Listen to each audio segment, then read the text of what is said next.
Scene क्या है? Scene ये है कि थलापति विजय की लास्ट मूवी जननायकन, जिसका हिंदी टाइटल जननेता है, उस मूवी का ट्रेलर आ चुका है। इस ट्रेलर में विजय के साथ बॉबी देओल, ममिता बैजू और काफी स्ट्रॉन्ग स्टारकास्ट देखने को मिलती है। बिना टाइम वेस्ट किए चलिए सीधे चलते हैं रिव्यू पर। सबसे पहले देखते हैं क्रेजी फॉर मूवी को यह ट्रेलर कैसा लगा, उसके बाद शुभम कुमार का रिएक्शन, फिर आते हैं योगी बोलता है पर, और लास्ट में देखते हैं सूरज कुमार को यह ट्रेलर कैसा लगा। देखकर ये 100% कंफर्म हो जाता है कि ये फिल्म बालाकृष्ण जी की फिल्म यानी कि भगवंत केसरी का जो है ऑफिशियल रीमेक है। इवन ट्रेलर की अगर एडिट की मैं बात करूं, कट्स की मैं बात करूं, तो ट्रेलर कट को देखकर मानो ऐसा फील होता है कि मानो मेकर्स जो है ये जस्ट कंफर्म करना चाहते हैं कि हाँ भाई हमने रीमेक बनाया है। आप लोग काफी दिनों से पूछ रहे थे रीमेक है नहीं है, तो देख लो ये रीमेक है। तो उस तरीके का जो एक फील आया, क्योंकि मतलब सब कुछ ही मतलब रीमेक को भी अगर छोड़ दिया जाए तो ट्रेलर के अंदर काफी कुछ जो है यहाँ पे रिवील करने की जो है कोशिश की है। बट यहां पर जो है ये भी दिखा दिया गया है कि इस फिल्म के अंदर हमने कुछ एक्स्ट्रा ऐड किया है। ट्रेलर जब अंत की ओर बढ़ता है तब हमें जो है कुछ पॉलिटिकल एंगल देखने को मिलता है, साथ ही साथ हमें एक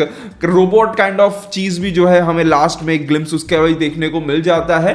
तो बस बताया गया है कि हाँ कुछ हमने एक्स्ट्रा यहां पर ऐड किया हुआ है। अभी देखिए पॉलिटिकल चीजें क्या होने वाली हैं, क्या मुद्दा रहेगा, ये मुझे अभी तो यहां ट्रेलर से कुछ पता नहीं चला है। बट हाँ जो भी रहेगा वो बहुत कुछ इसी चीज को ध्यान में रखते हुए किया जाएगा कि उससे विजय को उनके पॉलिटिकल करियर में किस तरीके का फायदा मिलता है, उसी को ध्यान में रखते हुए ही किया जाएगा। इवन इस ट्रेलर को भी अगर आप देखोगे तो यहां पर काफी कुछ जो है यहां पर उनके पॉलिटिकल करियर का जो है रेफरेंस आपको देखने को मिलेगा।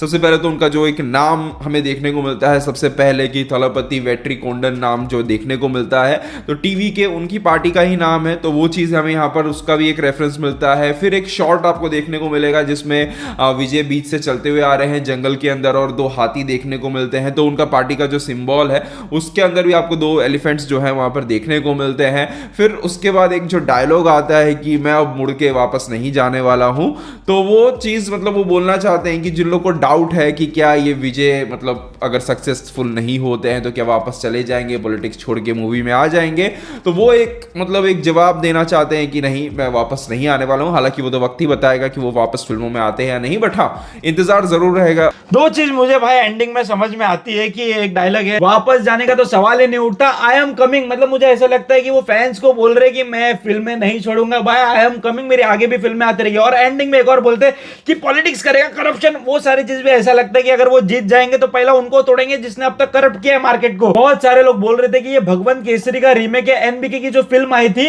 लेकिन मैं आपको बता दूं कि जो इसके डायरेक्टर है विनोद, उन्होंने क्लैरिफिकेशन दे दिया है कि ये भाई ओरिजिनल स्टोरी है जो हमने थलापति को अपने दिमाग में रख के इसकी कहानी लिखी, तो काफी स्पेशल फिल्म है। बट एक सोर्स आता है जहां पर लिखा रहता है कि कुछ सीन्स जो है हमने भगवंत केसरी के फिल्म से राइट्स लिए हैं जो हम अपने फिल्म में डालेंगे। तो यहां पर एक सीन देखने को मिलता है और एक प्लॉट देखने को मिलता है कि जहां पर एनबीके अपनी बेटी या जो भी थी उसको आर्मी ऑफिसर बनाना चाहता था, यहां पर भी सेम वही एक प्लॉट चल रहा है। और दूसरा ये कि एक सीन में ममिता बेजू को बचाने जाते हैं थलापति विजय, वो सीन भी वहां से है। हाँ तो भाई वो मतलब उसको किडनैप कर लेता है विलन, फिर वो बचाने जाते हाँ, हैं। तो ऐसा लगता है लोकेशन भी सेम ही है। हाँ। तो उस चीज को रिक्रिएट किया, यहाँ पर उसके राइट्स ले, लेकिन ऑफिशियली ये पूरी तरह से रीमेक नहीं है, बोल सकते 30-40%। बट यहाँ पर जो फैंस है वो ऐसा मास एक्शन और ऐसा स्टाइलिश थलापति विजय देखने के लिए वेट कर रहे थे, तो भाई तबाही तो पक्का है थिएटर में। भाई थलापति का ऑरा ही ऐसा है कि सामने पता नहीं चला कि बॉबी देओल भी है। मतलब कि भाई वो ट्रेलर में एक डायलॉग बोलते हैं कि एक दिन पूरी दुनिया मतलब पूरा भारत मेरे कदमों में रहेगा। भाई उनका कदम खुद एक इंडस्ट्री में टिक नहीं रहा है। जहां इंडस्ट्री में जाते हैं वहां पर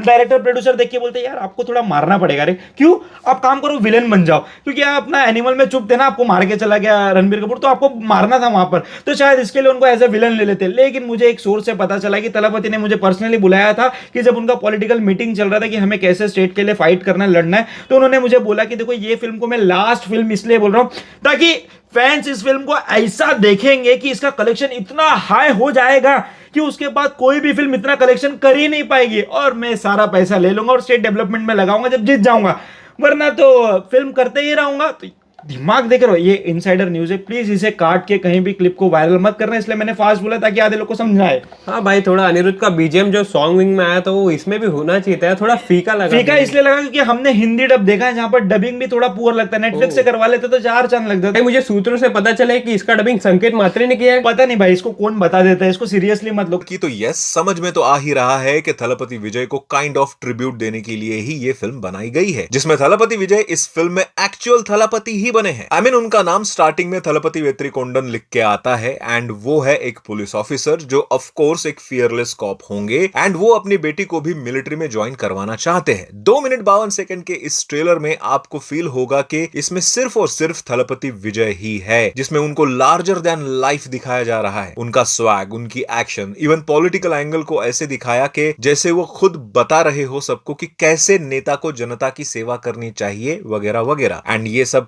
क्यों हो रहा है ये मुझे अलग से बताने की जरूरत नहीं है। सब कुछ जैसे थलपति को वर्शिप करने के लिए या यू बोलो फैन सर्विस के तरीके से ही प्रेजेंट किया गया है with typical south movie style, जहां no doubt makers had done a great job. बाकी सभी एक्टर्स तो यार ना के बराबर ही है ट्रेलर में। लीड हीरोइन पूजा हेगड़े तो बस 1 सेकंड के लिए आती है स्क्रीन पर। बॉबी देओल का विलन एंगल उतना कन्विंसिंग फील नहीं हो रहा है। सिर्फ ट्रेलर की बात करो, मूवी तो मैंने देखी नहीं, बट कुछ एक एक्शन सीन्स कमाल के थे। स्पेसिफिकली वो लास्ट में रोबोट के साथ कुछ एक्शन सीक्वेंस दिख रहा है, वो तो एकदम सरप्राइज मोमेंट था। बाकी वुमेन एम्पावरमेंट एंड पॉलिटिक्स इसकी सेंटर स्टोरी है एंड स्पेकुलेशंस थे कि ये मूवी एनबी के स्टारर भगवंत केसरी का काइंड ऑफ रीमेक होगा, क्योंकि उसमें भी वुमेन एम्पावरमेंट को सेंटर में रखा गया था। हालांकि जननायकन भी सेम टॉपिक को कैरी फॉरवर्ड कर रहा है but with Thalapathy style. And चाहे कुछ भी हो, स्टोरी प्रॉमिसिंग ना हो, प्रेजेंटेशन आगे पीछे हो या कोई भी टेक्निकल कमी हो, फिर भी इस फिल्म को लोग सेलिब्रेट करेंगे एंड बहुत दिनों तक इसके शोज हाउसफुल जाएंगे। साथ में मूवी भर भर के पैसा भी कमाएंगी। After all it's Thalapathy's last film and उनका फैन फॉलोइंग एंड ऑरा इतना है कि इस फिल्म का डूबना लगभग नामुमकिन है, चाहे फिर टक्कर में प्रभासी क्यों ना हो। एंड देखो,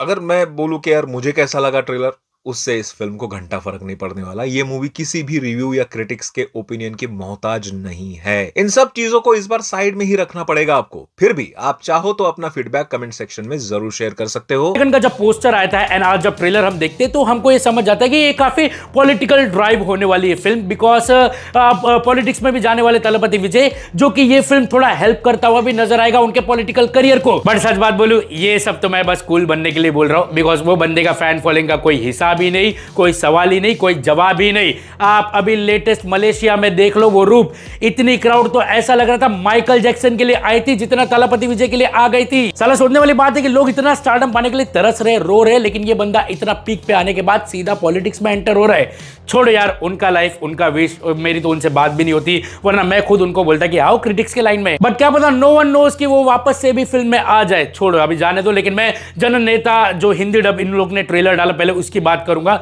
जो कि वाहियात डबिंग की है। आई मीन जो रेगुलर हिंदी डब में विजय को आवाज देते हैं, उनसे ना करवा के ये किसी अलते भलते से डबिंग करवा के वो फील ही मार दिया। उल्टा सोचने वाली बात है कि इस बार तो ये लोग ने अच्छा हिंदी रिलीज का प्लान किया, proper national change, PVR, INOX सब में रिलीज भी होगी एंड इसका ओटीटी राइट्स को भी डिले करके रखा है एंड इसका हिंदी में भी प्रमोशन चालू करने वाले हैं। बट डिस्पाइट ये सब होने के बाद इतनी बड़ी ऐसी गलती करके रख दी है। खैर, अब अगर मैं जननायकन इस ट्रेलर को एक लाइन में रिव्यू करूं तो इतना ही कहूंगा कि देखो यार, for me Leo was the last farewell film. Even I can consider Master as the perfect last farewell film. हाँ, no doubt, जननायकन का ट्रेलर कुछ खराब नहीं लगता है. It will have all the elements for Thalapathy Vijay mass celebration. But यहां पर ऐसा लगता है कि ये कहीं ना कहीं भगवंत केसरी का तो रूप है with slight political changes. तो डेफिनेटली थलपति विजय को सेलिब्रेट करने के हिसाब से ही इसको बनाया है, जहां पर कुछ खराब तो डेफिनेटली नहीं लगता है, बट आप कुछ नया भी एक्सपेक्ट मत करो. एक माहौल जी के आओ लास्ट बार, बस यही है. अब ट्रेलर के अंदर थलपति विजय का एंट्री शॉट उनके पॉलिटिकल सिंबल को अच्छी तरह से शो करता है. वहीं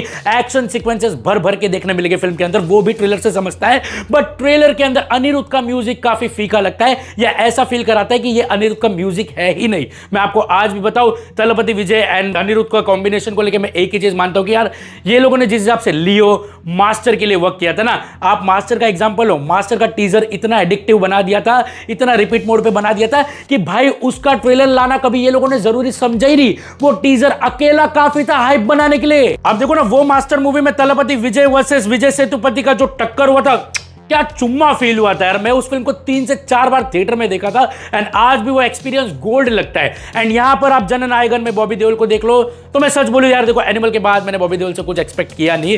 वो अब सिनेमा में एक जॉब कर रहे हैं, रिलेशन कर रहे हैं, जो कि कुछ गलत नहीं है, बिकॉज वो अब कुछ खराब काम नहीं कर रहे. लेकिन आप ये भी एक्सपेक्ट करो कि यार वो कुछ स्ट्रॉन्ग परफॉर्मर भी नहीं निकल रहे, जहां इस ट्रेलर में तो वो टक्कर देने लायक फील भी नहीं होते.